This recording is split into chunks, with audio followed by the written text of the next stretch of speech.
Hey, it's Ron Felton here with Home Inspection Services, and we're here today with a home that we've done a previous inspection on with a client. And what we're doing is we're actually going to fix some cracks in the stucco that need to be mended. And there's a couple ways to do this. The most typical way to do this would be to actually use a caulking out of a caulking gun. And what we have here is we have a latex caulking. This is clear caulking, and it's the 35 year. The next level down is cheaper, but it's made for interior, and this actually has silicone in it, so it's going to become more flexible, and it's going to come out of the tube white, but it will dry clear, and that way it won't be an eyesore on the side of the house until the next time that it's painted. So anyways, we're going to apply it with the caulking gun. We're going to first go around and locate whatever cracks that we have, and this one right here is on the rather large side. Generally, what we say about stucco cracks is that if they become larger than a quarter, then you probably need to start using some type of stucco patch to patch them.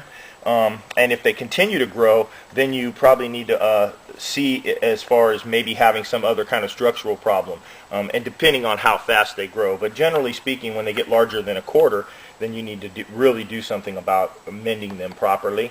In this case, would just be superficial cracks that we're going to repair with this caulking. And what you need is you need a caulking gun, you need some caulking, you need a sponge, and you would need to have a bucket of water or a towel available to you. But in this case, we're only going to do one crack, and so we've just wet this sponge down. And it's a very simple process. And what we're going to do is we're just going to fill the crack itself. We've got a very small tip cut off of this, and we're just going to fill the crack. I'm going to chase it up here. And we're going to really make sure we get it down inside of the crack. And the reason we want to use the silicone-based caulking is because silicone does not deteriorate as fast as just regular latex caulking, but because it has latex in it, it will become paintable, and silicone is not very paintable. Silicone is actually what they use like in the corners of a fish tank, and so we want to make sure we use silicone based. It's flexible and it lasts longer. Now before it starts drying, what we're going to do is we don't want to make a huge mess of this, because keep in mind we don't want it to be an eyesore on the side of the house, and we're going to squish this caulking into the cracks. And if there's areas where we've missed, where it didn't form well, what we're going to do is we're actually going to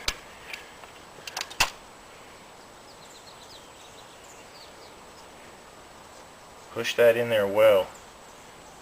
I can see another spot here when we need to push some in there.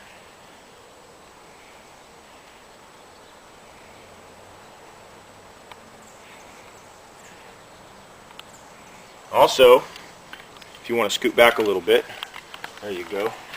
We're going to just do a little stretch right here. This is another important spot to always maintain.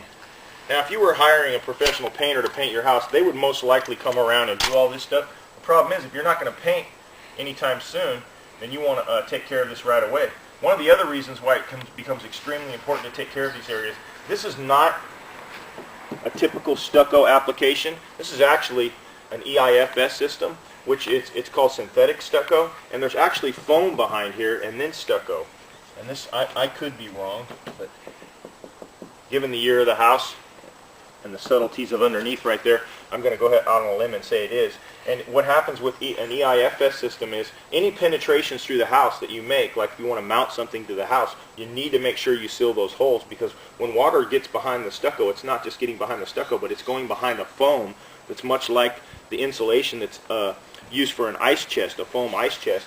And then there's wood behind there, and if water were to get to that wood and soak that wood, it would be trapped in there. The moisture would stay in there because of the fact that there's a foam there that doesn't allow the moisture to permeate back out through the stucco and dry up. So we want to make sure we take care of that. And then the case along this window, same thing. We want to make sure we clean that up nicely and seal it in there. And if you come in close now, you can see the difference.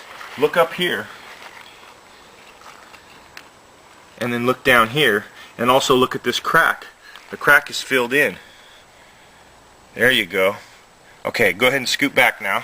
And what we're going to do is, this actually has like a little scouring pad on one side, so I'm going to use it first. Very simply, I just cleaned off the window, and now I'm cleaning off the stucco, and you can see the water coming out of the sponge. And now what I'm going to do is I'm just going to dab this back over the stucco. And the reason why I'm doing this is I'm getting rid of the film that's left on the stucco. And I'm doing that on purpose. I don't want a large glob of silicone left on the stucco because it's unsightly. And so the crack is filled. That's not an issue. And now, if I just clean this off a little bit with the sponge, now you can hardly even tell that we've been here.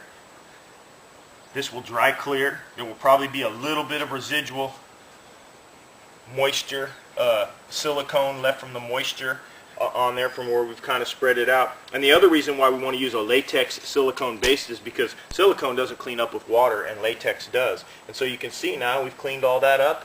It's looking pretty good. Not a bad deal. If you want to, we can move back right here a little bit. There's another crack right here. We don't want to seal the undersides of the windows. Water doesn't go up, but it does come down. For some reason, it was to make it behind the frame. We want it to be able to come back down outside of the window. So never seal the bottoms of the frames, but seal the top edge and the three sides, top and two sides. Seal those up nicely. Here we go again. We're just going to follow this crack. No big deal. Very simple process. It's getting thinner and thinner. That was actually the largest crack that we found in the house. And so, no big deal. We're just going to seal this up. You know it's good to there. No big deal. Wipe that clean.